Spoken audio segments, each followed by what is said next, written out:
a pastor, so when you give me the pulpit, I can do my thing. So when I divert, please know that I'm now into another realm. Greetings to everyone. I always say I think it's better to start when you're not introduced. These introductions sometimes they raise expectations beyond what you are. I just want to greet everyone and all our dignitaries, I think the mentors and the mentees, as Ash was introducing Mr. Rory.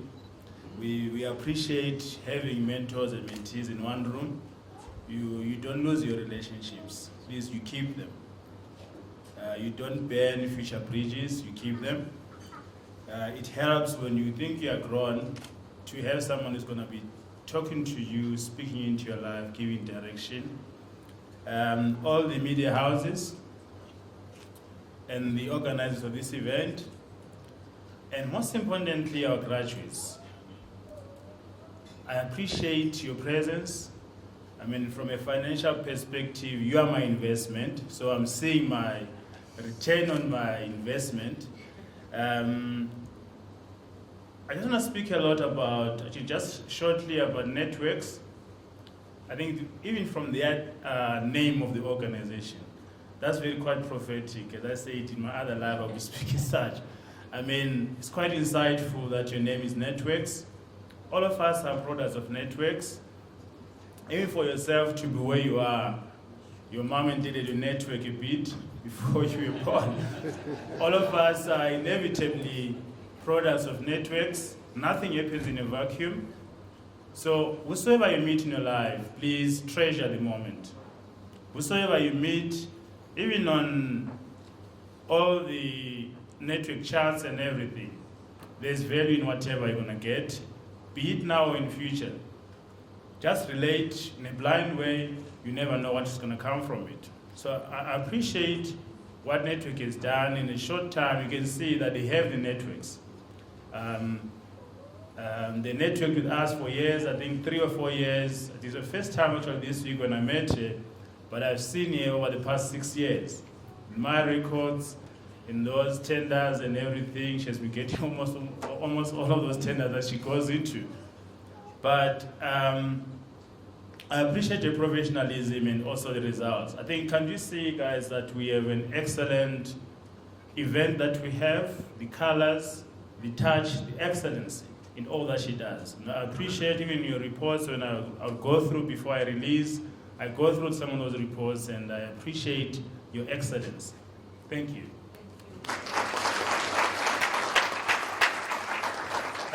Achieving this speaks of having a big heart. I think there's a difference between a big heart and a big head. Big-hearted people, they are quite selfless. They've got a big vision. They see beyond themselves. Big-headed people are selfish. It's all about I, myself, and me. You could see far beyond the business opportunity, an opportunity to empower some people, youngsters, 200, that's a big number. I mean, if I would admit, without disclosing the contract amount, when I saw 200 learners for that amount, I thought, okay, it's fine, I think we're getting a bargain, and I think we got a bargain. But we've achieved a lot using the little money that we agreed on, that you're gonna roll it out. And we appreciate that. It only takes big-hearted people to achieve such. I've been told that the initial targeted number in this work readiness program was about 200, but only 183 stuck until the end. I'd like to congratulate the 183 graduates. It takes courage to start something, but it requires persistence to finish what you started. Persistence simply means pushing through or continuing in spite of opposition or difficulty. Your presence here today shows that you've been persistent in this endeavor. Therefore, I congratulate you, beneficiaries or graduates. But I'd like to caution you, the journey does not end here, you've just started. Therefore, use the knowledge that you've gained, which is your softer skills in life. Unfortunately, I think in life, the softer skills matter more than the core skills. What the core skills do, they just increase your aptitude. But the softer skills go into sorting out your attitude that determines how far you go, how high you go, that is your altitude. Use the knowledge you've gained through this program as wings to soar as high as you desire in your career. Nothing, not even the sky, can limit you if you are determined. On congratulating Networx, we get a lot of proposals from year to year as TETA, close to 300 proposals that promise us to fulfill our mandate and turn the economy around. Sometimes we are promised high-speed trains, but we end up with broken vehicles. This is why it excites us as an organization when we have entered into a partnership like this with a service provider like Ash and Networx, and that the provider delivers as agreed upon and even exceeds our expectations. We agreed on 50%, she's given us 61%, but above all, we are seeing the result of what we've agreed on. So you are not fictitious, you're not ghost graduates, you are alive, you are kicking, beautiful, assertive, confident, and I think the nation is waiting to see what she has invested in you. But Networx has recorded an overachievement by scoring that 61%. I suspect Networx is doing something different, something unique and something right. And in light of this, I'd like to congratulate Networx for the job well done. Your results speak to themselves, and you've done TETA proud in your implementation of this project. Let's clap hands for Networx. And also to the employers, I think we were on SAFM during the week, and I addressed this to say, how do you feel when you are in flight going to Durban from Jozi, then the trainee pilot introduces himself? That's a risk. You guys took a risk by allowing these energetic guys to come into your workplaces. And one thing that I've learned, going through and working with young people, we work with a lot of graduates, very assertive, very well opinionated. They got good suggestions, but you need to be calm with them, give them an ear, give them the guidance and all the advice. You took a risk into your workplaces and allowed the workplaces to be training spaces. To the employers who are here today, especially those who have been part of this project from inception, pat yourselves on the back. You have done very well. A good applause to them. This project was going to be a total failure if it did not come on board, and we appreciate the network that we have with Networx. It is becoming more evident, especially after being involved in partnerships of this nature, that the success of many TETA projects is a result of various societal organs coming together. Therefore, I would like to acknowledge all the employers who participated in this initiative. You are the real South Africans, you are our heroes. Thank you for taking a risk with our graduates, with all the energy that they have, as well as the patience in mentoring them in the different skills, communication, even CV preparation. I always say, all of us are beautiful, all of us are handsome. It's about how do you package yourself. So the packaging is very crucial as far as showing who you are in your CV. And I think those skills that have been imparted to you, please, let's implement them. This is just a start. The rest is in your hands. From a TETA perspective, this is who we are. The youth unemployment in South Africa is quite a pain. It's a pain for everyone. Some commentators even believe it has reached national crisis status. Hence, TETA takes youth unemployment very seriously. We are spending close to 54 million, making sure that our learners are placed in various companies. Almost a target of 1,000 to 1.5 that we utilize across in any year. So from year to year, when we started this, that was in 2013, we have spent 5 years. That's almost like 220 million that we spent on workplace readiness programs. TETA takes youth unemployment very seriously. Though we may not be directly linked to the actual provision of employment, our approach is robust and intentional in ensuring that we ready these young people for employment opportunities out there. So we play an agency role. We work with our employer stakeholders as well as our graduates and link them up through a provider like Networx. The Networx program responded to our post-school strategic goal, which focuses on providing access to workplace experience for the youth to make them attractive to employers. Through this strategy, and in the last year alone, we've invested our resources in the following manner. We have issued close to 253 bursaries to the tune of 41,172. Skills programs we have rolled out for 461 learners for around 2.7 million. Then for the unemployed skills programs, we enrolled 783 learners for around 7 million.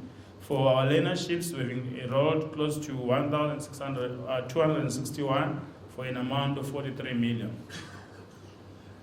The list goes on and on, but especially for artisan training, since it's the decade of the artisans, we've put through 468 learners to the tune of 80 million. The work integrated learning programs are the programs that we've run. We have had almost 29 million being spent out for around 654 learners. To the learners now, the road is still long in addressing youth unemployment, but we are still making strides. I'd like to appeal to all employers who are here today, the ones that participated, the ones that had appetite and the willingness. I'm sure you can see the evidence of what we've done through Networx. You can attest to this. If you want to participate, please, you can jump with the board. We can change the story around youth unemployment for the better if we work together. So let's make our workplaces training places. To the learners, as they say, that success is when preparation meets opportunity. And I'm sure that through the Work Readiness program, you have been prepared. What's left is for you to identify the opportunities when they come, because now you are now prepared to identify whenever they come through. As they say that nothing in life is a coincidence. Even for failure, you plan for it. You simply don't do anything. You succeed. Thank you.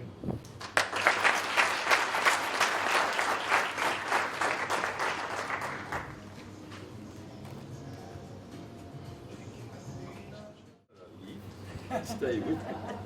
Partnerships about standing together on every day. Good morning. Especially good morning to the graduates. And I would just like, I'm not going to say very many things, I'm going to say a few words. But the one thing I do want to say, and I know this is why I'm asking Ursula to stand with me, is that we have one fundamental belief in business today. Is if I tell you something, it's true for me. If you discover it, it's true for you.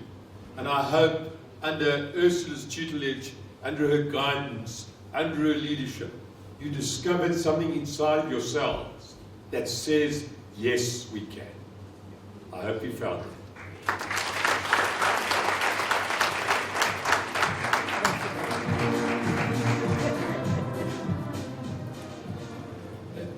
As a short commercial, in business today, we believe that if we can build a board-based representation of a business situation, we can, for young people that have never experienced a business situation before, using simulation, we can give them a picture of what the end goal is all about.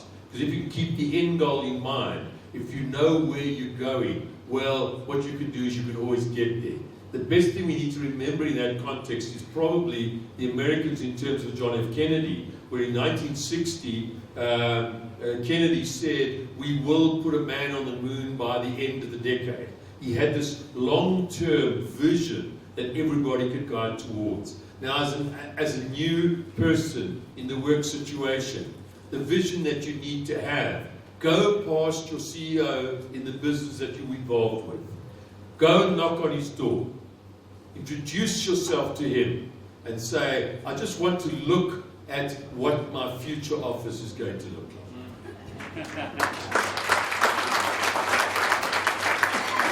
And if you can keep that vision in mind, and if you can keep with you the things you discovered when you did the business simulation and you learned how to run a business as a CEO, what you did there is exactly what the guy in that corner office is doing, only a little bit more complicated. but it's nothing that you can't handle in your future, as long as you keep that picture clearly in your mind. And as you go on that route, remember the steps, remember the guidance, remember the care, remember the inspiration, remember the tutelage, and remember the love that you got from Ursula. That will guide you when you have your difficulties. Good luck with your careers, good luck with your future, and we look forward to seeing you in that corner office sometime in the future. Thank you. Good day, everybody. Networx, executive, and all protocol observed. My task is very simple today. I would like to call upon the keynote speaker, Mr. David Kramer, and he is the Deputy Director General for a profile called Information Communication Technology. Mr. David Kramer, can you please come up? And as he makes his way to the stage, it's imperative to note that the relationship with Networx all started at our last year's Youth Month Expo, where, I can't get you, Matthew was very persistent. He came to the expo, he did not secure any space. He was persistent. And he said, Mel said I must look for you. So he looked for the short lady. And he got his space, he exhibited, and then came Ursula. No, we need to talk. We need to talk. And against that persistence, with your Women in Business Today motto, we have a collaborative agreement between the Department of E-Government and Networx. Thank you.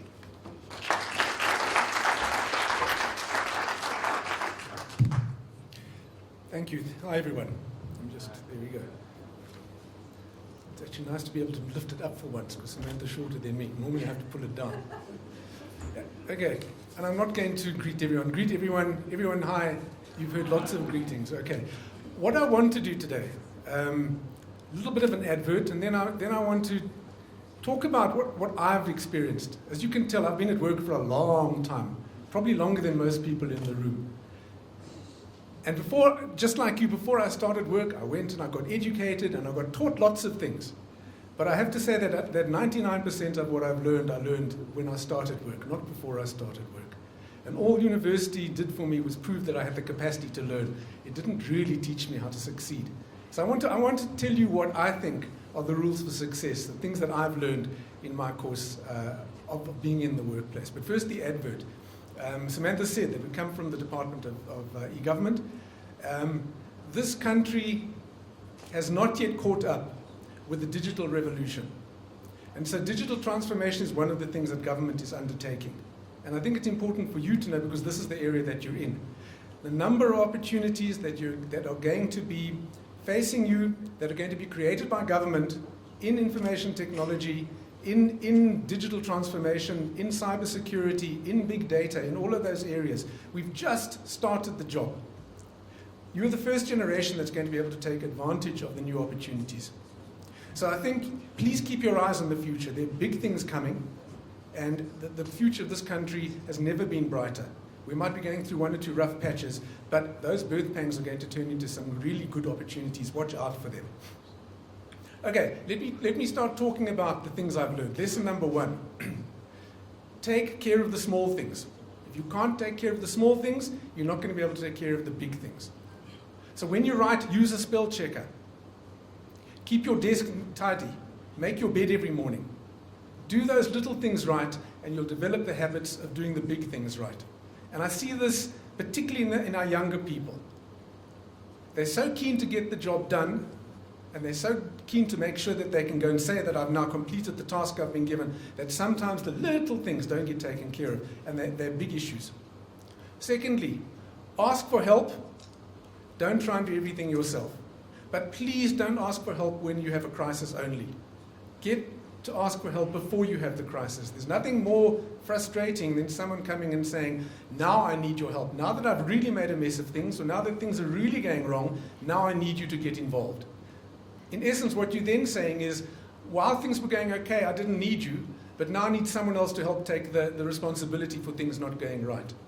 So get involved, ask for help early, and offer help early as well. And I think that's another big issue. Number 3, do something. And I think I'm not teaching anything new. A lot of what I'm saying, I assume, is in your course to start off with. But let me just summarize these things. Don't do nothing. Okay? Make the effort. You might not know that people are watching, but what you're doing every single day is building your own reputation. And wherever you go, people are going to get an impression about you. Sometimes that impression is wrong, and sometimes that impression is right. But the impression that you create is the thing that you've got control over. So make the effort and let people see that you're making the effort. Your background, your gender, your race, your religion, the football club that you support, these things don't really matter. The only thing that matters is the effort people seeing you make. So invest in the time, make that effort.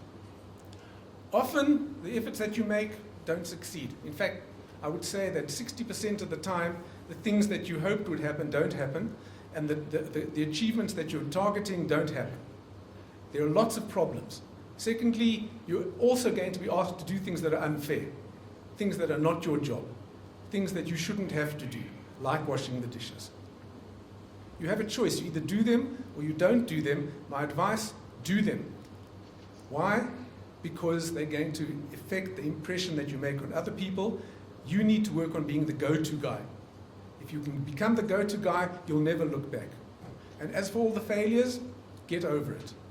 Get over the unfair things. Get over the things that you're not supposed to be doing. Get over the things that you were depending on other people to do that they didn't do and they made you look bad. Get over it, move on. Otherwise, you're never going to succeed. Next lesson. Try and be brave. Practice being brave. During the course of your life, you're going to come across things that you don't like. You're going to see people doing wrong things, and many of those people will be your supervisors and your superiors. And you will have a choice of either just keeping quiet or looking the other way, or you'll have the choice of saying, I don't agree with this. It's a very, very difficult thing to say to a supervisor, I think you're doing the wrong thing, or I don't really want to support what you're doing. It doesn't come easy, and sometimes you're going to find it very difficult, and that's why I say practice. It won't come easy, but you need to practice being brave so that when you're in a position of having to take responsible decisions, you've got the courage to do that. Remember, courage isn't something you need until it's difficult. Okay? It's always easy to do the easy things.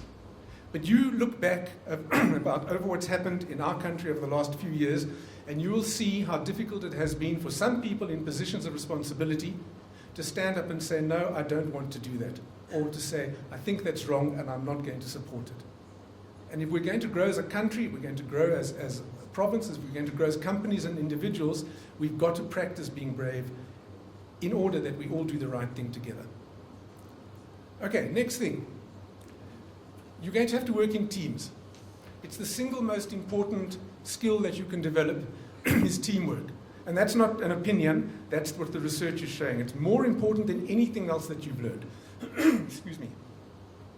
If you're going to be working in a team and you're going to be working with other people, you need to learn to understand how they see the world. You need to practice looking at life from other people's perspectives. If you don't understand the way they see things, you can't understand the way they think. If you can't understand the way they think, you're not able to engage in a useful discussion and conversation. So you need to make that effort. Before you're understood, make the effort to understand. Probably the biggest thing that I've learned is that planning is more important than anything else. As they say, that chopping down to 75% of the work of chopping down a tree is sharpening the axe. If you don't plan, you're not going to get there. Make the effort to plan beforehand, and while you're about it, make a plan B. What happens if things don't go the way you're supposed to? Don't wait for something to happen. Know what you're going to do. Have the plan B, and have an exit strategy in case none of your plans work. Then again, something that's actually very obvious. Respect everybody, even the people you don't like. The people that who you don't like as individuals, or you don't like their values, or you don't like who they support, etc., respect them as well. And one of the things that I think I've had to learn as well is as you climb the ladder, there are more and more people who will look up to you. Just because you're looking down on them doesn't mean they deserve less respect than you want from them to you. One day you will be in positions of authority. One day you'll be in charge of lots of people. Respect each one of those people. It pays very handsome dividends. Again, it becomes part of who you are, and it's the way people see you, as I said before. If people see you as someone who pays respect, it's a lot easier for them to give you respect. And this is something now that I want to say that I've tried to instill in my own children. Don't lose focus. And this is something that I see as one of the most common problems in the workplace. You are going to be asked to do many different things at the same time. You're going to have to multitask, even the boys. If you don't learn to multitask, and you don't learn to focus on each task, and you don't remember where you are in each of those tasks, you're going to really lose your way. And it's not something that you get born with. So please practice understanding what we mean by focus and understand what focus is all about. Those are the kind of things that I've learned. And the last thing that I think I want to say is that one of the things that I have learned is that don't take any rules too seriously. Okay, there's a very famous writer from the previous century who said that reasonable people, when they're faced with a challenging environment and a new environment, will adapt themselves to fit that environment so that you don't stand out, so that people don't think that you're weird. Unreasonable people will insist that the environment changes to fit themselves. So progress can only come from unreasonable people. So my invitation to you, be a little bit unreasonable, try and change the world. You change the world by starting to change yourself, change the people around you. Don't be arrogant, but be unreasonable. Don't accept authority, challenge the authority, but respect it when it's there for a good reason. So I hope that today is the beginning of something very, very successful. I'm looking around, there must be 150, 200 people here. Most of the world, in other words, is outside of this room. Those are the people that you're going to have to compete with. The world is becoming more and more competitive, and unlike the time when I was young, you're now competing not against the people that you can see in the street or the people you went to school with or the people in your community. You're competing against the whole world. And there are a few billion people in China who are competing with you. You need to be able to compete, and you need to be able to succeed. From what I've heard and from what I've seen, you've got what it takes. You just now need to sharpen those skills and get out there and make it happen. Good luck to all of you. Thank you very much.